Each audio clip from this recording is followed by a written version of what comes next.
Have you ever noticed how the most miserable people you know are also the ones who seem to care about absolutely everything? They're outraged by their neighbor's lawn, devastated by a stranger's opinion on social media, and completely consumed by problems that existed a century before they were born and will persist long after they're gone. Meanwhile, the happiest people you encounter seem to possess an almost magical ability to brush off life's endless parade of irritations with a casual shrug.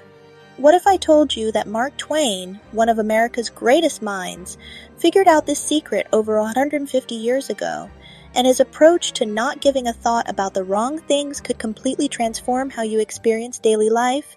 Mark Twain once observed that he had lived through many terrible things in his life, most of which never actually happened. This wasn't just a clever quip from a master wordsmith. It was a profound insight into the human condition that reveals why we suffer so unnecessarily. Twain understood something that modern psychology is only now catching up to.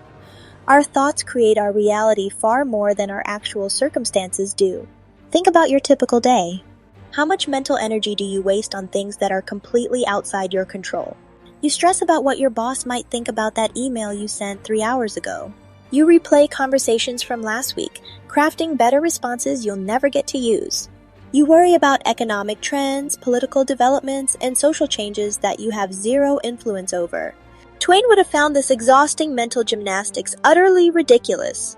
The author grew up in a time when survival required focusing on immediate, tangible concerns. If your crops failed, you dealt with hunger. If winter came early, you chopped more wood. If the river flooded, you moved to higher ground. There wasn't time or energy to waste on abstract anxieties or hypothetical disasters. This practical approach to mental resources shaped his entire philosophy of living. But here's where Twain's wisdom gets really interesting. He didn't advocate for becoming completely indifferent to everything. That's not sustainable or human. Instead, he developed what we might call selective attention, a skill that allowed him to engage deeply with things that truly mattered while remaining remarkably unbothered by everything else. He cared intensely about his writing, his family, and causes he believed in, but he treated most of life's daily drama with bemused detachment. Consider how Twain handled criticism of his work. As one of the most controversial writers of his era, he faced constant attacks from moral guardians, literary critics, and social conservatives. His response? He collected the most absurd negative reviews and read them aloud at dinner parties for entertainment. Instead of letting criticism consume him, he transformed it into social currency. This wasn't denial or defensive posturing. It was a masterful example of cognitive reframing that kept his creative energy focused where it belonged. The key insight here is that Twain recognized something most people never learn. Your attention is your most valuable resource, and like any resource, it can be invested wisely or squandered foolishly. Every moment you spend mentally rehearsing past conversations is a moment not spent on creative projects. Every hour you dedicate to worrying about hypothetical future problems is an hour stolen from present opportunities. Twain treated his mental energy like a precious commodity because he understood that attention, once spent, cannot be recovered. This approach becomes even more powerful when you realize that most things we worry about fall into one of three categories. Things that have already happened and cannot be changed, things that might happen but probably won't, and things that might happen but are completely beyond our control. Twain would have found it absurd to waste precious mental resources on any of these categories. Instead, he focused on the narrow slice of reality where his thoughts and actions could actually make a difference. Modern neuroscience has validated Twain's intuitive understanding of how our brains work. When you repeatedly focus on problems, your brain literally rewires itself to notice more problems. This creates a self-reinforcing cycle where you become increasingly sensitive to everything that's going wrong while becoming blind to opportunities and positive developments. Twain broke this cycle by consciously directing his attention toward sources of genuine interest and engagement, rather than sources of irritation and concern. But how do you actually implement this wisdom in a world designed to capture and monetize your attention?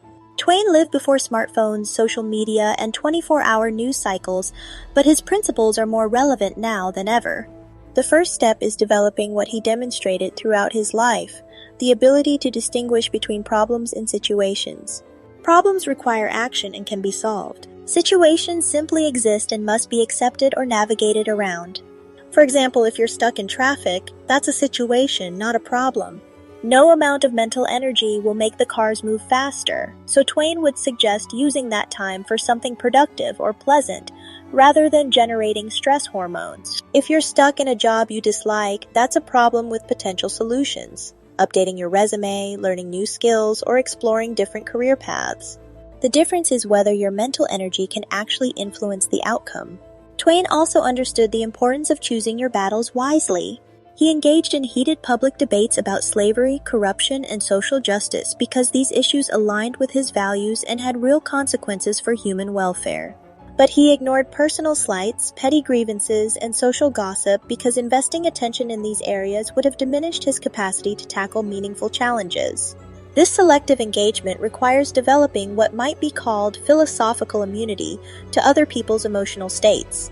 Just as you wouldn't catch a cold by choosing not to, you don't have to absorb anxiety, anger, or frustration from the people around you. Twain maintained remarkably stable moods despite dealing with publishers, critics, financial troubles, and personal tragedies, because he understood that emotions are contagious only if you allow them to be. The practical application of this wisdom starts with a simple daily practice. Before reacting to any situation that triggers stress or irritation, pause and ask yourself 3 questions that Twain would have appreciated. First, can I actually influence this outcome through my actions? Second, will this matter at all in 5 years? Third, what would I rather spend this mental energy on instead? These questions help you sort experiences into categories that deserve your attention versus those that deserve your indifference. Speaking of deepening your understanding of living with intentional focus and selective attention, let me tell you about Gary Nguyen, a remarkable author whose work extends these timeless principles into modern life. Gary is a 29-year-old writer currently living in Silicon Valley who has accomplished something extraordinary. She's published 13 books in Vietnam since she was just 17 years old, including novels, short stories, and personal essays. Her books like Just Hear Me Out and A Luxury Item Called Me, which you can find on Amazon, offer the kind of relatable wisdom and honest self-reflection that complements everything we've discussed about choosing where to direct your mental energy. Her writing provides practical insights for anyone wanting to navigate the complexity of modern life with the same intentional focus that Mark Twain demonstrated, making her books valuable companions for your own journey of selective attention and thoughtful living. The ultimate goal isn't to become emotionally numb or socially disconnected. Twain was deeply engaged with his world, but he engaged on his own terms, rather than being pulled in every direction by external demands for his attention. He laughed heartily, loved deeply, and fought fiercely for causes that mattered to him. The difference was that he chose these investments consciously rather than having them chosen for him by circumstance, social pressure, or habitual patterns of worry. This conscious choice transforms everything about how you experience daily life. Instead of feeling constantly overwhelmed by an endless stream of concerns, you develop the calm confidence that comes from knowing your mental resources are being allocated wisely. Instead of reacting emotionally to every provocation, you respond strategically to situations that actually warrant your engagement. Instead of carrying the weight of problems you cannot solve, you focus your energy on challenges where your efforts can make a real difference.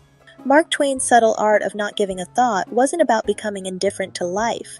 It was about becoming extraordinarily selective about which aspects of life deserve your precious mental resources. In a world that profits from your distraction and anxiety, this selective attention becomes an act of rebellion and a pathway to genuine peace. The question isn't whether you can afford to adopt this approach. The question is whether you can afford not to.